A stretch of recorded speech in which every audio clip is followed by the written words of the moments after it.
어쨌든 미술은 재밌다. 그림을 어렵게 느끼는 입문자를 위한 5분 교양 미술. 박혜성 지음, 글담 출판사. 모나리자는 어떻게 프랑스에 갔을까요? 레오나르도 다빈치는 이탈리아 화가인데 다빈치가 그린 모나리자는 어떻게 프랑스 루브르 박물관에 소장되어 있을까요? 그것은 예술을 사랑한 프랑스의 젊은 왕 프랑스와 1세의 성과였습니다. 1516년 프랑스와 1세는 꿈에 그리던 다빈치를 프랑스에서 맞이하게 됩니다. 평소에 예술과 문화에 관심이 많던 프랑스와 1세가 이탈리아 르네상스 문화에 푹 빠진 데다 장인인 루이 12세를 통해 다빈치의 천재성을 듣고 그를 가까이에 두고 싶어서 프랑스로 초대한 것입니다. 다빈치가 프랑스로 이주할 때 프랑스와 1세의 나이는 22세, 다빈치의 나이는 64세였습니다. 그 당시 이탈리아에서는 다빈치보다 젊은 미켈란젤로와 라파엘로가 대세였기에 다빈치의 프랑스행은 그리 문제가 되지 않았습니다. 다빈치는 제자 겸 조수인 프란체스코 멜치와 하인, 그리고 그림 몇 점을 들고 프랑스의 끌로 루이스의 성으로 들어갑니다. 프랑스와 1세는 다빈치에게 아무것도 요구하지 않고 마치 아버지를 대하듯 극진하게 대접했습니다.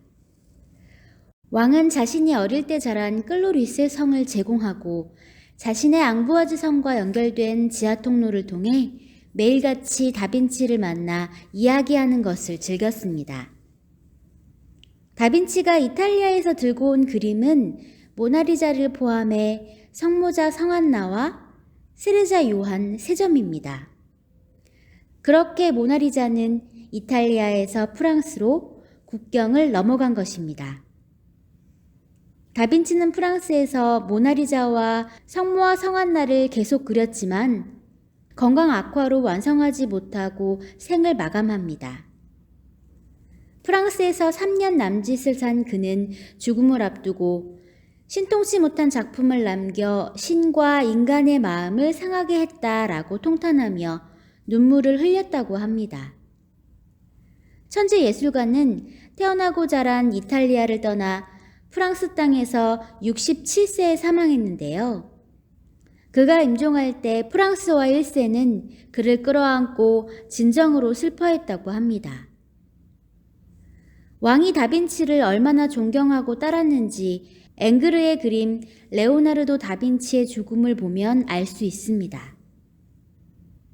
다빈치는 죽음에 대한 확신과 시간의 불확실성을 생각하면 영원히 사라지지 않는 것은 없다라고 유언을 남겼으며 그를 극진히 대접해준 프랑스에서 영면하기를 소망했습니다.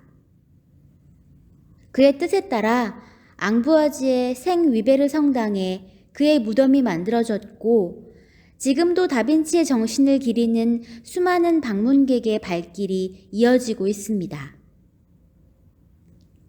1519년 다빈치가 사망한 후 모나리자는 퐁텐블로 성에 전시되었다가 루이 14세 때 베르사유 궁전에 전시되었으며 현재는 루브르 박물관에 있습니다. 모나리자가 전시되면서 프랑스에서 르네상스 미술이 태동되었고 프랑스 미술이 발전하게 되었습니다. 그림을 사랑했고 또 다빈치를 존경했던 프랑스와 1세 덕분에 프랑스는 세상에서 가장 귀한 그림 모나리자의 주인이 되었습니다.